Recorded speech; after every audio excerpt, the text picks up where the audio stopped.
वैसे सर्दियों के दिनों में मूंगफली खाने का बड़ा मजा आता है। जी करता है कि खाते ही जाऊं खाते ही जाऊं। लेकिन ये मूंगफली ज्यादा खाना भी अच्छा नहीं है। इसमें कैलोरीज होती है, वजन भी बढ़ सकता है, और तो और इससे खून भी हो सकता है। ये हमें तो पता नहीं था, लेकिन डॉक्टर साळुंखे ने बताया कि पीनट से खून हो सकता है, और वाकई खून हुआ है। पहले तो हमारे समझ में कुछ आया ही नहीं। अब डॉक्टर साळुंखे ने बताया तो बस आप ही खुद देख लीजिए ना।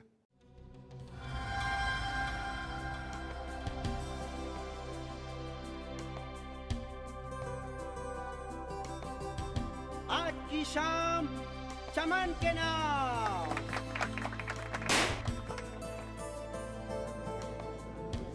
कुमार हाउस आज तक पेज 3 पर देखा था, आज यहाँ भी गए। आपकी डॉटर का कॉलेज कैसे चल रहा है? कहाँ एडमिशन मिली? बस स्माइल करते रहो। Hi, I'm Prachi, Mr. Kumar's sister. Hi, I am Rachna. आप लोगों को पहले देखा नहीं मैंने। I'm sure आप मेरी भाभी के फ्रेंड्स होंगे, है ना? भाभी? हाँ प्राची। I think ये लोग आपके फ्रेंड्स हैं।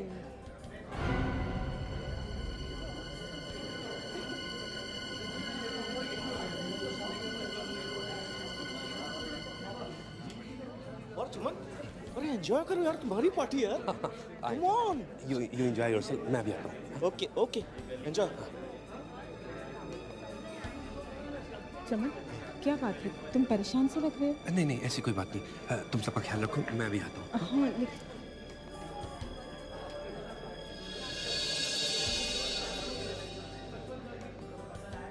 हाँ, मैं आ रहा हूँ। हाँ क्रिश, ग्रेट पार्टी यार। थैंक्स। तेरे डैड का जवाब नहीं। हाँ, मैं जल्दी आ रहा हूँ। मैं तेरे से मिलता हूँ अभी। क्रिश, क्रिश कहाँ? आता हूँ मॉम। मॉम, भाभी, भाभी क्या हुआ? ग्रेट, जल्दी से डॉक्टर को फोन करो। हॉस्पिटल लेके चलो।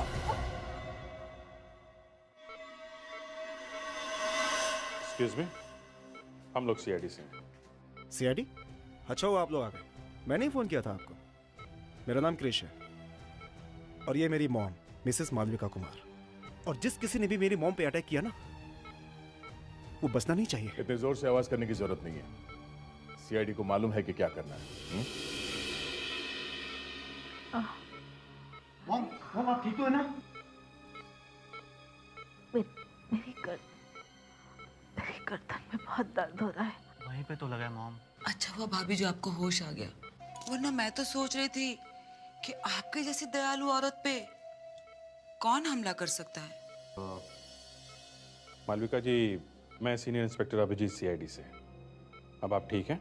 बस मेरी गर्दन में थोड़ा दर्द है। आपको कुछ याद है ये अटैक आप पे कैसे हुआ? ये सब इतनी जल्दी हुआ कि मैं फिर भी कुछ तो याद होगा आपको। पार्टी में थी सबके साथ। मैं क्रिश और चमन को देख ही रही थी कि अचानक एक डांट आकर मेरी गर्दन पे लगा, और उसके बाद कुछ भी याद नहीं। ये डांट आया कहाँ से? किसने मारा? ये देखा आपने कुछ? मैंने आपसे कहा ना, ये सब इतनी अचानक हुआ कि मैं कुछ समझ ही नहीं पाई। एक्चुअली भैया पार्टी में नजर नहीं आ रहे थे, तो मैं और क्रिश मिलके भाभी को हॉस्पिटल ले आए। इस वक्त तो उनको यहाँ होना चाहिए था। वाइफ हॉस्पिटल में है। ढूंढना ही पड़ेगा। वाइफ को किसी ने मारने की कोशिश की है और हस्बैंड गायब है।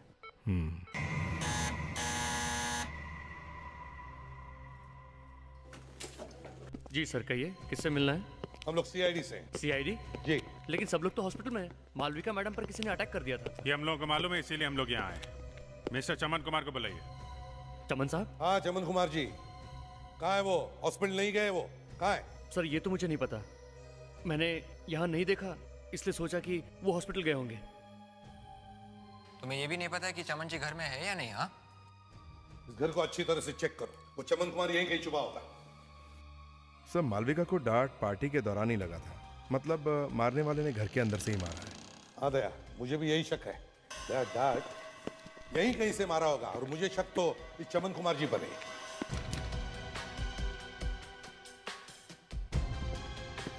अरे ये दरवाजा क्यों बंद है?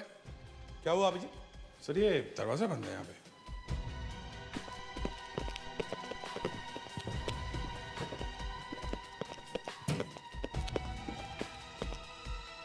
किसका कमरा है? सर ये तो चमन साहब का स्टडी रूम है। चमन साहब का स्टडी रूम? इस कमरे की चाबी तो होगी। नहीं सर। तोड़ना पड़ेगा सर। दया, मैं हूं ना, मैं किस लिए हूं सर? तो चलो ठीक है।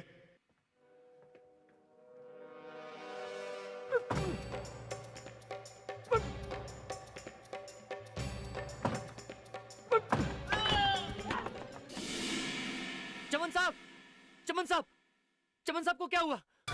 चमन साहब, लगता है यहाँ कोई तूफान आके गया है। बंद कमरे में ये सब हुआ कैसे? इसीलिए हॉस्पिटल नहीं पहुंचे। चमन साहब तो मर चुके हैं। सर ये इनहेलर मिला है सर। शायद चमन जी की मौत अस्थमा अटैक से हुई है सर। हाँ सर, चमन साहब को अस्थमा की बहुत बड़ी बीमारी थी। और ये इनहेलर के अंदर जो बॉटल है वो भी पूरी खाली है। अच्छा, अस्थमा के पंप के अंदर की बोतल खाली है, दरवाजा अंदर से बंद है, और बाहर किसी ने सुना नहीं। नीचे देखो, जले हुए पेपर के टुकड़े। एक काम करो, कुछ लेकर आओ बाहर से और इन्हें संभाल के उठाओ, स्प्रे करके। ओके? Yes sir. चलो आप भी चलिए। जी चलो। अभिजीत सर, लगता है ये खून है। मतलब ये देखो, यहाँ देखो, नाक के नीचे, और ये गाल के ऊपर, और यहाँ देखो कान के बाजू में। हाँ, ये तो रैशेस है। हाँ, सब जगह है। लगता है कोई ना कोई गड़बड़ जरूर है अभिजीत, और इसका पता यहीं पर चलेगा, इसी कमरे में। कमरे को अच्छी तरह से चेक करो। ये पति और पत्नी दोनों पे अटैक हुआ है। सर ये मोबाइल भी मिला है सर। और एक बात है सर, इसमें आखिरी कॉल करण नाम के किसी आदमी ने किया था। करण? हाँ, ये करण कौन है? अब वो हमेशा के लिए हमें छोड़कर चले गए। नहीं भैया, हमें छोड़ के नहीं जा सकते। कहाँ डैड? मुझे डैड के पास जाना है। एक्सक्यूज मी, जब तक इन्वेस्टिगेशन पूरा नहीं हो जाता आप लोग ऊपर नहीं जा सकते। अब हमारा क्या होगा? इस घर का क्या होगा? देखिए, लगता है चमन कुमार जी का खून हुआ है। खून? खून? जी हाँ, खून। किसी ने चमन कुमार जी पर भी अटैक किया था। क्या आप कुछ बता सकते हैं किसका काम हो सकता है ये? क्या चमन कुमार जी का कोई दुश्मन या उनका किसी के साथ झगड़ा? देखिए डैड, एक बहुत बड़े बिजनेसमैन थे और कुछ लोग उनसे जलते भी होंगे, और वो उनके पार्टनर प्रणय, उनके साथ भी उनकी कुछ प्रॉब्लम चल रही थी। प्रणय बिजनेस पार्टनर है ना? और ये करण कौन है? करण? हाँ, करण कौन है? करण ने क्या किया है? उसका इस केस से क्या ताल्लुक?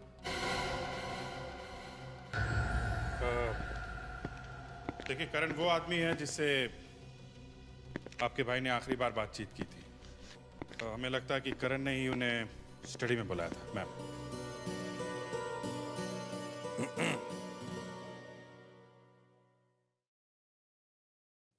ये करण का नाम सुनकर तुम दोनों की हालत खराब क्यों हो गई?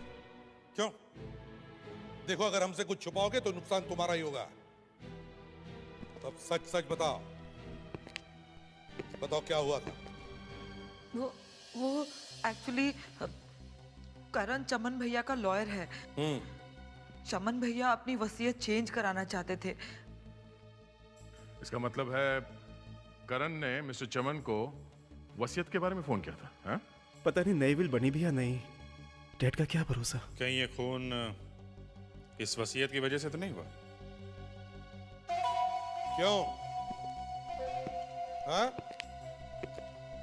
देखो, अगर तुम दोनों कुछ बताना नहीं चाहते तो ठीक है, हम करण से पता कर लेंगे।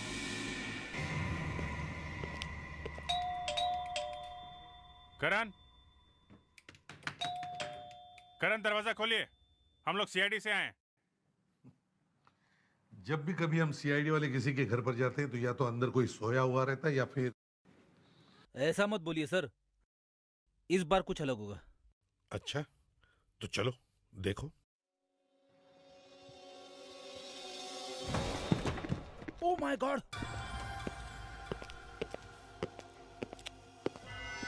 मैंने कहा था ना फ्रेडिक्स, गोली लगी है। मर गया सर। सीने पे गोली लगी है, इसका मतलब किसी ने सामने खड़े होकर गोली मारी है। हाँ,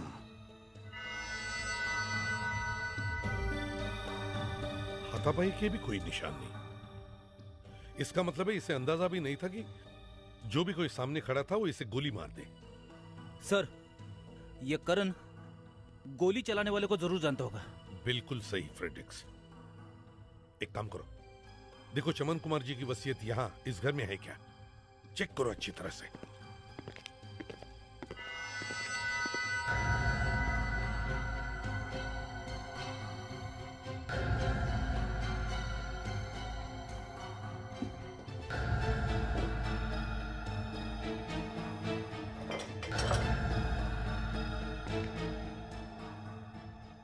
सर ये वहाँ किचन के पास मिला है।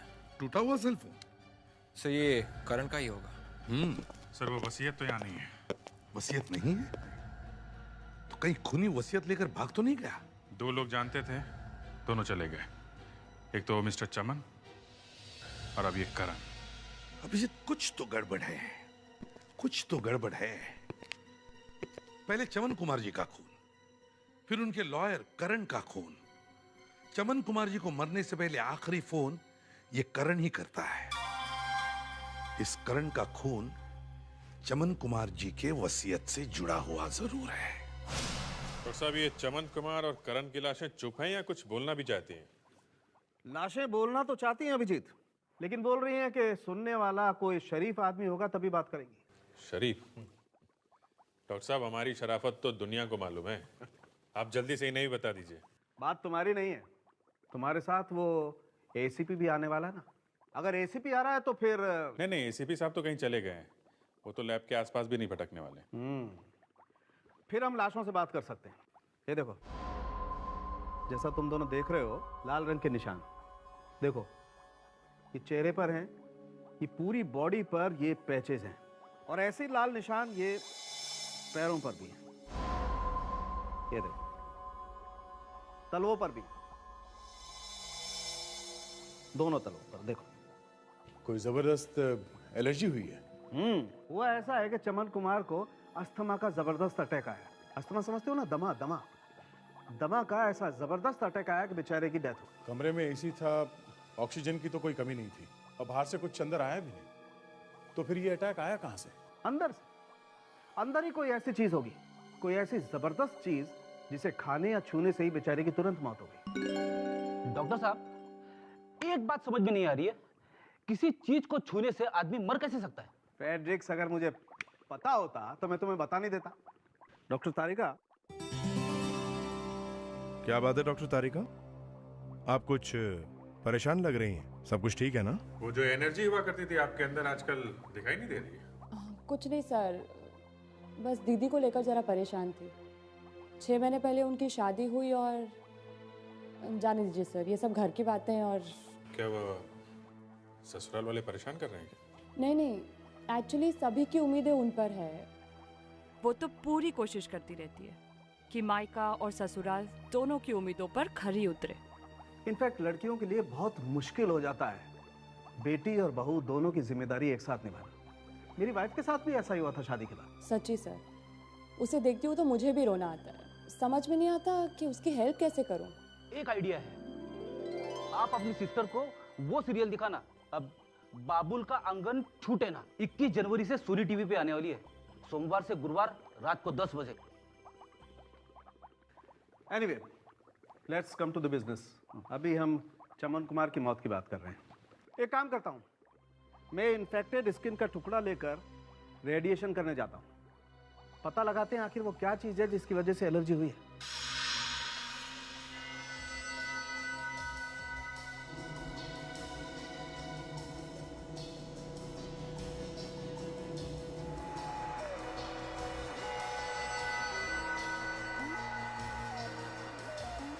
तो देखो, ये स्किन सेल्स पर कितना असर हुआ है। ये जो ग्रीन पैचेस देख रहे हो ना तुम, ये एलर्जी के निशान हैं किस चीज़ के? ये पीनट फैट। मूंगफली खाने से जान चली गई। मैं तो आज से ही मूंगफली खाना बंद कर दूंगा। वैसे भी मेरी वाइफ कह रही थी। एक मिनट फ्रेडरिक, अपनी वाइफ को घर छोड़ो, हम यहाँ काम की बात कर रहे हैं। और ये एलर्जी का अटैक बहुत खतरनाक था, एनाफिलैक्सिस। इससे जान भी जा सकती है। जान जा सकती है क्या मतलब डॉक्टर तारिका? जान चली गई है। मतलब किसी को पहले से मालूम था कि चमन कुमार को पीनट से एलर्जी है और पीनट से मारा उसे। सवाल ये उठता है कि चमन के कमरे में पीनट आया कहाँ से? हम लोगों ने जब कमरा चेक किया तो मूंगफली का एक दाना भी नहीं मिला। मैं खुद चल के चेक करता हूँ। डॉक्टर तारिका, तब तक आप वो जले हुए पेपर्स में से कुछ निकाल लीजिए। वो पीनट यहीं कहीं होगा जरूर। कोई ना कोई ऐसी चीज जरूर होगी जिसकी वजह से मिस्टर चमन को इतना जबरदस्त अटैक आया है।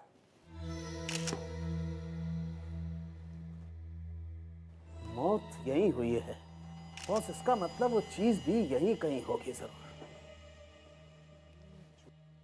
खूनी ने वो चीज छुपा के रखी होगी। बिल्कुल छुपा के रखी होगी, लेकिन तुम लोग सावधान रहना, कहीं तुम्हें ना लग जाए। तुम लोगों में से किसी को एलर्जी तो नहीं है ना पीनट से?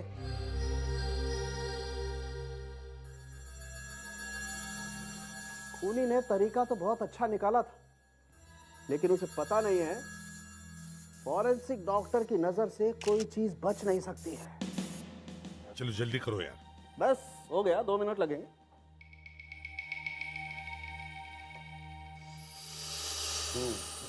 अभिजीत, ये देखो, यहाँ देखो। कुछ सॉल्यूशन जैसा लग रहा है। सॉल्यूशन जैसा? कोई खाने की चीज? कर दिया ना कबाड़ा यार। डॉक्टर तुम हो कि मैं हूं? वैसे है सॉल्यूशन जैसी चीज। मतलब पीनट ऑयल? हाँ, पीनट ऑयल। ऐसा करो, तुम ही कर लो ये सब कुछ। तुम्हें सब कुछ पता तो है ही। मैं चलता हूँ। सर के प्लीज, अभी भी बहुत कम बाकी है। करो यार, देखो जरा। ये फाइल के ऊपर पीनट ऑयल लगा है, कहीं ये फाइल करण तो लेके नहीं आया? मुझे भी यही लगता है अभिजीत, ये फाइल करण ही लेकर आया होगा। करण ने ही चमन कुमार को पार्टी में फोन किया। मुझे तो लगता है किसी ने करण को पैसे दिए होंगे चमन कुमार जी को मारने के लिए। सर, शायद ये काम चमन की किसी फैमिली वाले ने किया होगा सर। सिर्फ फैमिली वाले जानते थे कि चमन कुमार को पीनट ऑयल की एलर्जी थी। सर, प्रणय भी हो सकता है, चमन का बिजनेस पार्टनर। कृष्ण ने बताया था ना, आजकल दोनों में कुछ प्रॉब्लम चल रही है। चमन की मौत से प्रणय को फायदा होने वाला है, क्योंकि बिल तो मिली नहीं। सारा का सारा बिजनेस जाएगा प्रणय के पास। मतलब अभिजीत, चमन कुमार के जितने भी लोग करीब थे, उन्हीं में से किसी ने ये काम किया है। पता कैसे चलेगा? क्या बॉस, फंस गए ना यहीं पे आके? हाँ, फंस गए। है तुम्हारे पास कोई रास्ता? फॉरेंसिक लैब का रास्ता। यस डॉक्टर तारिका, कुछ अच्छी खबर? लगता है इस पेपर पे क्या लिखा था उसे हम पढ़ सकते हैं। ऐसा हुआ तो ये केस एकदम साफ हो जाएगा। हाँ, पेपर लाश के पास मिले और जले हुए हैं, कुछ तो बात होगी। चलिए देखते हैं क्या मिलता है।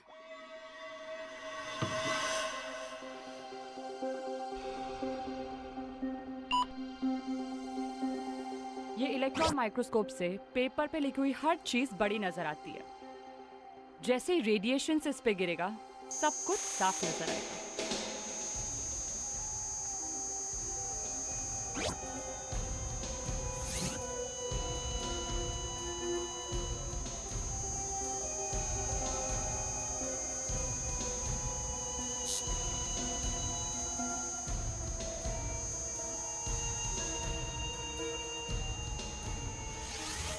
कुछ तो दिख रहा है सर। थोड़ा और बड़ा हो जाएगा तो सब समझ में आ जाएगा। जनवरी 2008। सर ये तो जनवरी का है सर। मिल गई सर। यही वो नई विल है जो चमन कुमार ने मरने से पहले बनाई थी सर। रिलैक्स रिलैक्स, हम लोग को भी दिख रहा है। Sorry sir. सर इसका मतलब चमन जी नई विल बना रहे थे जब उनकी मौत हुई थी सर। और ये जो नई वसीयत है खूनी ने ही जलाई होगी सर। खूनी ने चमन कुमार का खून करने के बाद वो नई वसीयत जलाई थी। इसका मतलब है पुरानी वसीयत से खूनी को कोई फायदा होगा। नई वसीयत, पुरानी वसीयत, विल विल विल। यहाँ मेरे भैया की जान चली गई है और आप लोग हैं, क्या आपको विल की पड़ी है? प्राची जी, चमन कुमार जी का खून भी इसी वसीयत की वजह से हुआ है, समझी? और इस वसीयत में गड़बड़ भी इसी परिवार में से किसी ने की है। आप कहना क्या चाहते हैं? अपने भैया का खून हमने किया है? वो जो कोई भी है ज्यादा दिन तक छुप नहीं सकता। हमें छुपाने की क्या जरूरत है? अभी नाटक बंद करो और सच सच बताओ, क्रिश कहाँ है? कहाँ है क्रिश? मुझे क्या पता, गया होगा अपनी माँ के पास हॉस्पिटल में। प्राची बुआ। अरे भाभी आप? शर्म आनी चाहिए प्राची, अभी अभी इनकी मौत हुई है और तुम हो कि सबके सामने ये। संभालिए अपने आप को मॉम, आपकी तबीयत पहले से ही बहुत खराब है। सॉरी मालविका जी, लेकिन क्या करें, हमें तो अपनी ड्यूटी करनी ही पड़ती है। जी। देखिए, हमें एक वसीयत के कुछ टुकड़े मिले, जले हुए टुकड़े। पुरानी वाली के या नई वाली के? मिस्टर चमन के डेड बॉडी के पास मिले हैं वो टुकड़े। इसलिए हम जानना चाहते हैं कि वो क्या चीज है जो मिस्टर चमन अपनी विल में से बदलना चाहते थे। देखिए, ये बात तो भैया के वकील ही बता सकते हैं। चमन अपनी विल में क्या बदलना चाहते थे ये तो उन्होंने घर पर किसी को नहीं बताया, लेकिन मुझे लगता है वो क्रिश के बारे में कुछ सोच रहे हैं। भाभी, ये बात सिर्फ करण बता सकता है। बिल्कुल सही कहा प्राची जी, बिल्कुल सही। और खूनी कौन है ये तो हम करण से भी उगलवा सकते हैं। आप तो जानती हैं मालविका जी कि सीआईडी वाले तो मुर्दों से भी सच उगलवा सकते हैं। सर, आई एम अनुज, क्या कर सकता हूँ आपके लिए? मर्डर्स, दो मर्डर्स और एक अटेम्प्ट टू मर्डर। मतलब? करण का खून हो गया, मालूम है ना आपको? हाँ? अच्छा, अब मैं समझा। आप करण सर की मर्डर केस की जांच करने आए हैं। हम ये पता करने आए हैं कि चमन जी का वसीयत कहाँ है। करण ने चमन जी का वसीयत बनवाया था ना? हाँ? और वो भी एक नहीं, दो विल? मुझे तो एक के बारे में भी पता नहीं है, वो सब करण सर ही देखते थे। अब वो इस दुनिया में। अब चुपचाप जल्दी से जो कुछ भी मालूम है फटाफट बता, समझा? वरना यहाँ ऑफिस में सबके सामने तेरी इज्जत का हलवा बना दूंगा। पिछले 2 हफ्तों से चमन कुमार जी और उनके पार्टनर प्रणय बहुत बार यहाँ पर आए थे। वसीयत के लिए आ रहे थे? ये मत पूछिए प्लीज। क्यों? मुझे इसके बारे में वाकई कुछ नहीं मालूम। बस इतना मालूम है कि चमन कुमार जी बहुत परेशान रहते थे। अच्छा, तो फिर करण जी के पास उस वसीयत की कॉपी होगी? हैं? ये मैं नहीं जानता। देखो ऑफिस में यहाँ कोई कॉपी है क्या? Excuse me, 1 minute.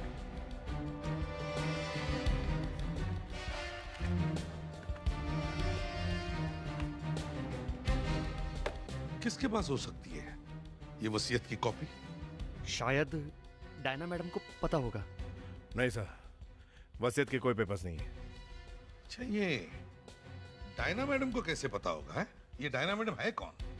Diana ma'am करण सर की जूनियर हैं और जितने भी सीक्रेट पेपर्स होते हैं वो सब डायना मैम ही रखती हैं। कहाँ है ये डायना मैडम?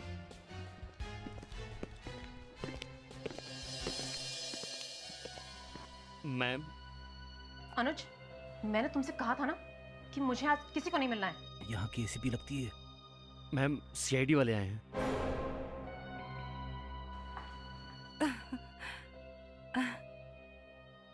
करण सर की मौत से हम सब अभी भी बहुत शोक में हैं। देखिए डायना जी, चमन कुमार और करण जी के खून में एक बात कॉमन है, वह चमन कुमार जी का विल, वसीयत। क्या आपको मालूम है ये विल कहाँ है? मुझे? जी हाँ, आपको। इस ऑफिस का सारा कॉन्फिडेंशियल काम तो आप ही देखती है ना।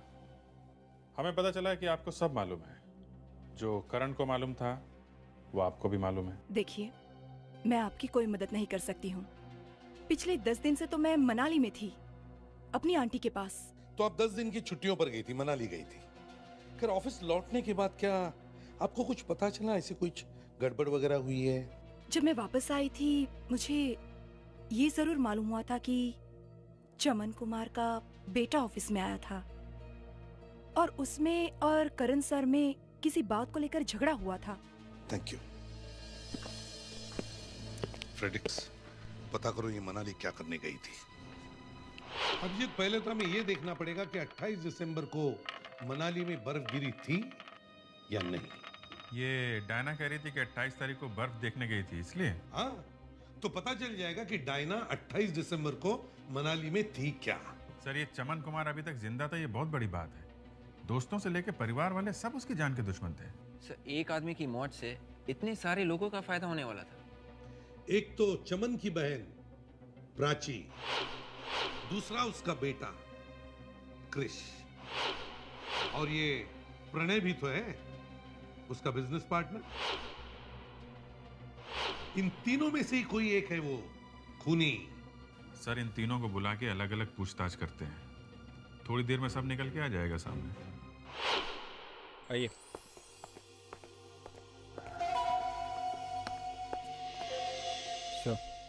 आइए आइए आइए। देखिए, फैमिली का झगड़ा है, इसमें मुझे क्यों इन्वॉल्व कर रहे हैं? इसमें मेरा क्या लेना देना है? वो हम लोग देखते हैं आपका लेना देना है कि नहीं। इनसे पूछिए ना। और हमने किया ही क्या है? अभिजीत, तुम जरा प्रणय को वहां बिठाओ और पूछताछ करो। आइए प्रणय जी, आइए। कम। ये आपका और चमन जी के बीच में हैव ए सीट प्लीज। ये आपका और चमन जी के बीच में कभी कोई बातचीत, कभी कोई झगड़ा? प्राची, क्रिश, तुम दोनों यहाँ बैठो। आओ, कम बैठ। मैंने आपको अपने डैड के खूनी को पकड़ने के लिए बुलाया था, आप मुझे यहाँ पकड़ कर लिया है। बैठ। उधर भैया हमें छोड़ के चले गए, भाभी हॉस्पिटल में पड़ी है, और आपको लगता है कि ये खून मैंने किया है अपने ही भाई का? मेरा और चमन में कोई झगड़ा नहीं था, वो तो मेरा पार्टनर था और दोस्त भी। मैं तो उसकी काफी सीक्रेट बातें जानता था। चमन अपनी फैमिली को बहुत प्यार करता था। उसने सारी प्रॉपर्टी मालविका, क्रिश और प्राची के नाम में कर दी थी, सबको बराबर। क्रिश, हमें तुम्हारे बारे में सब कुछ पता है। हमें मालूम है कि तुम्हारी अपने पिताजी के साथ कोई प्रॉब्लम थी, इसलिए पार्टी के एक दिन पहले तुमने करण के ऑफिस में जाकर, मतलब तुम्हारे पिताजी के लॉयर के ऑफिस में जाकर झगड़ा किया था। क्यों? वो तो। हाँ, वो तो क्या है बताओ। प्राची, तुम्हें तो रोज अपने भाभी भैया से पैसे मांगने पड़ते थे, है ना? तो तुमने सोचा होगा कि क्यों ना मैं ये रोज रोज के पैसे मांगने की खटखट बंद कर दूं? क्यों?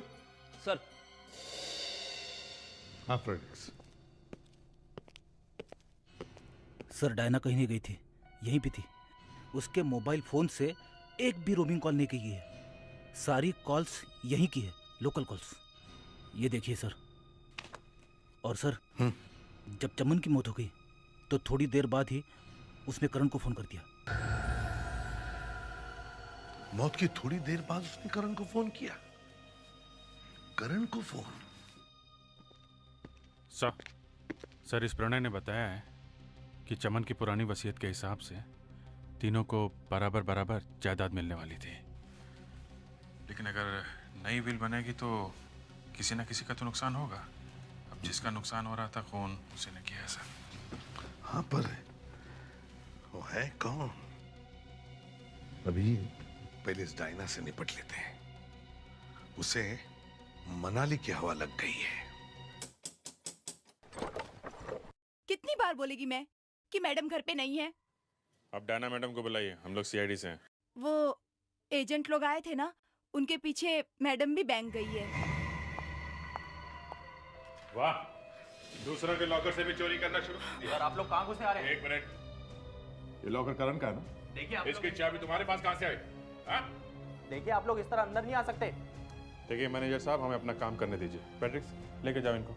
चलिए चलिए चलिए आप प्लीज। मेरा भी नाम लिखवाया था करण ने। अब ज्यादा कुछ बोलने की जरूरत नहीं है, सब कुछ सामने आ गया। हाँ जी, देखें तो सही क्या है इसमें। ओहो, इतने पैसे, सीडी, करीब 25 लाख रुपए। ये करण लॉयर था या बिजनेसमैन? मैं अपने आप को रोक नहीं पाई।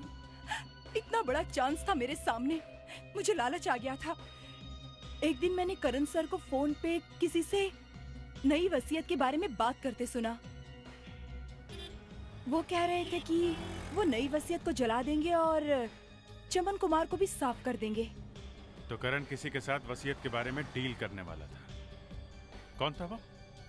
पता नहीं किसका कॉल था, मैंने तो सिर्फ करण सर की आवाज सुनी थी। तुमने कहा कि तुमने करण को फोन पे बात करते हुए सुना कि नई वसीयत को वो जलाने वाला है, लेकिन वसीयत के जले हुए टुकड़े तो हमें चमन कुमार के स्टडी रूम से मिले। तो फिर ये कौन सी वसीयत है? करण सर एक बहुत स्मार्ट लॉयर थे।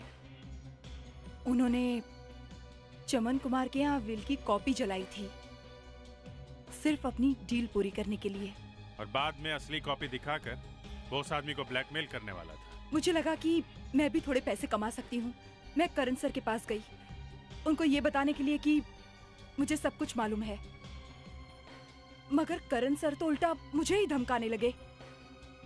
मुझे गुस्सा आ गया और मैंने उन्हें शूट कर दिया। करण ने चमन को मारा और तुमने करण का खून कर दिया। लेकिन अभी तक उसका पता नहीं चला जिसने ये सब प्लानिंग बनाई और 25 लाख रुपए दिए। ओह, तो ये है वो वसीयत मिस्टर चमन कुमार की विल, जिसकी वजह से ये आग लगी है। आग लगी? सर, आग तो कहीं नहीं लगी थी। अरे फ्रेडरिक सर का कहने का मतलब है जो दो खून हुए हैं।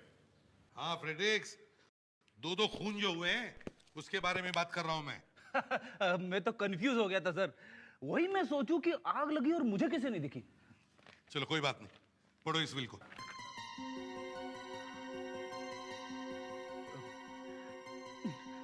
मैं चमन कुमार अपने पूरे होशो हवास से लिख रहा हूं कि मेरा सारा पैसा, मेरी जायदाद। अरे सर, क्या है? हाँ? ये क्या चक्कर है सर?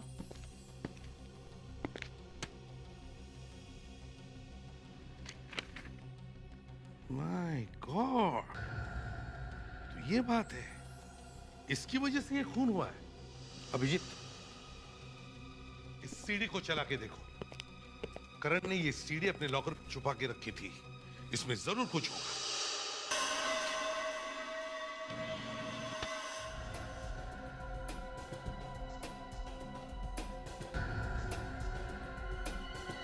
माय गॉड, किसी ने सोचा भी नहीं होगा कि ऐसा हो सकता है। अभिजीत, इस चमन कुमार के पूरे परिवार को बुलाओ। हाँ सर, अब तो सबको बुलाना ही पड़ेगा।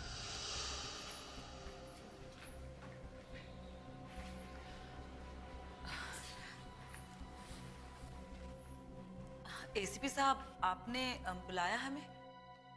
जी हाँ। अब मैं आपको कैसे बताऊं खूनी ने क्या क्या नहीं किया ये चमन कुमार जी का विल पाने के लिए। और जब उसे वो विल मिला, वसीयत मिल गई? क्या लिखा है वसीयत में? प्लीज जरा जल्दी पढ़ के सुनाइए ना। शट अप बुआ, बाहर में गई वो विल। खूनी का कुछ पता चला क्या? सर, जवाब नहीं इस फैमिली का। वाह वाह वाह वाह वाह, कितने सुधर गए हो ना तुम तो। आज भैया जिंदा होते तो कितने खुश होते तुम्हें देख के, है ना भाभी? प्लीज प्राची, ठीक ही तो कह रहा है वो। वैसे भी पहले से ही हमारे खानदान पर बहुत बुरा वक्त चल रहा है। मैं अब इस सब को खत्म करना चाहती हूँ। एसीपी साहब, वसीयत में जो भी लिखा है, अच्छा बुरा, आप पढ़ दीजिए। ठीक है।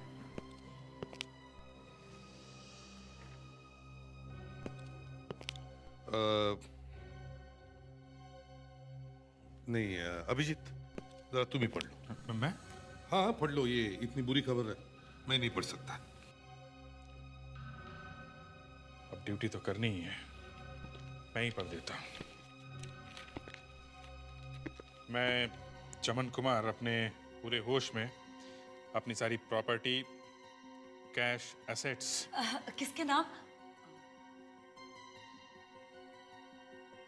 अपनी सारी जायदाद मेरी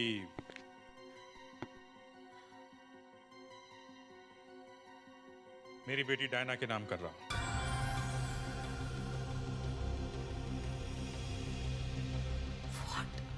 डायना?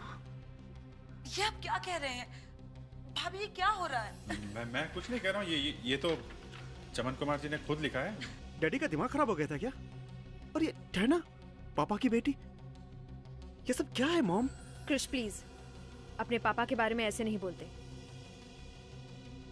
और वैसे भी वो अब इस दुनिया में नहीं रहे। लेकिन अगर उन्होंने खुद डायना को अपनी बेटी मानकर उसे अपनी सारी प्रॉपर्टी दी है, तो एसीपी साहब मुझे ये विल मंजूर है। ये क्या कह रही हैं आप मॉम? अब हमारा क्या होगा? बस क्रिश, अब इस बारे में और बात नहीं होगी। एसीपी साहब, विल में जो लिखा है सो लिखा है। आप बस इतनी मेहरबानी करिए कि मेरे पति के कातिल को ढूंढ दीजिए। मालविका जी, ये हमारा प्रॉमिस है कि खूनी बहुत जल्दी पकड़ा जाएगा। चलो अब यहाँ से। अब तक तो सिर्फ भाई भाभी के सामने हाथ फैलाती थी, अब न जाने किस किस के सामने हाथ फैलाना पड़ेगा। उफ। अब क्या होगा सर? वही होगा जो मंजूरे खुदा होगा। इतनी रात को कौन आया है?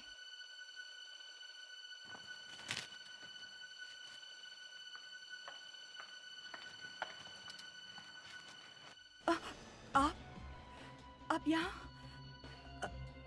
इस वक्त? आप मुझे ऐसे क्यों देख रही हैं? मेरे पास कुछ नहीं है। अच्छा, तो तुम हो चमन की वो बेटी। अगर मुझे पहले पता होता तो इतनी प्रॉब्लम ही नहीं होती। मैं तुम्हें पहले ही खत्म कर देती। ये आप क्या कर रही हैं? इसमें मेरा क्या कसूर है? सारा कसूर तुम्हारा ही है। मैं तो आपकी बेटी जैसी हूँ। मेरी कोई बेटी नहीं है, और चमन की भी एक ही औलाद थी। मेरे क्रिश को ही सारी प्रॉपर्टी मिलनी चाहिए। वाह मालिका जी।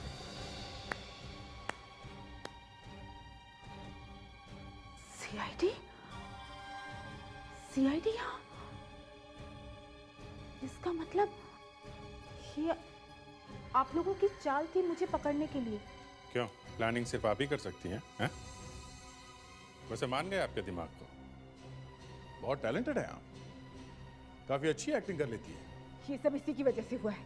इसी ने हमारे खानदान को बर्बाद किया है। पार्टी की रात तो चमन जी की सिर्फ बॉडी का खून हुआ था, अंदर से तो वो बहुत पहले मर चुके थे। उन्हें आपकी प्लानिंग ने नहीं, आपके धोखे ने मारा था। मैं चमन कुमार अपने पूरे होश हवास में स्टेटमेंट दे रहा हूँ। मुझे लगता है कि कोई मेरी जान लेना चाहता है, इसीलिए मैं ये स्टेटमेंट रिकॉर्ड कर रहा हूँ। मेरी वाइफ मालिका ने मुझे धोखा दिया है। इतना बड़ा झूठ, जिस बेटे को मैंने 24 साल इतने प्यार से बड़ा किया, आज पता चला वो मेरा खून ही नहीं। लेकिन मैं अपनी मेहनत की कमाई को किसी बेईमान के हाथ में नहीं जाने दूंगा। मेरी सारी प्रॉपर्टी, कैश, इन्वेस्टमेंट्स मेरी छोटी बहन प्राची को मिलेगा। तो आप लोगों ने विल के बारे में मुझसे झूठ कहा। आपका असली चेहरा सामने लाने के लिए। आपके नए विल में सब कुछ प्राची को मिलता है। अब आप तो जाएंगी जेल और आपका बेटा क्रिश आएगा सड़क पे। ऐसा कभी नहीं होगा। अगर किसी ने हिलने की भी कोशिश की या मुझे रोकने की कोशिश की तो मैं इसे मार दूंगी। छोड़ो से। मैं कुछ भी कर सकती हूँ। देखिए, आप हट जाइए। ऑफिसर हट जाइए। छोड़िए आप प्लीज। मैं मार सकती हूँ, मैं कह रही हूँ मैं मार सकती हूँ। माय गॉड, ये धुन कहाँ से आ गई? मालविका जी, मालविका जी सामने आ जाइए। मालविका जी कहीं कहीं आसपास होगी, ढूंढो ध्यान से।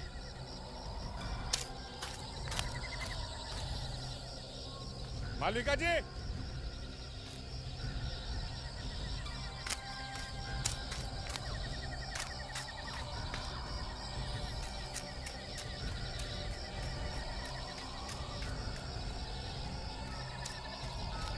वो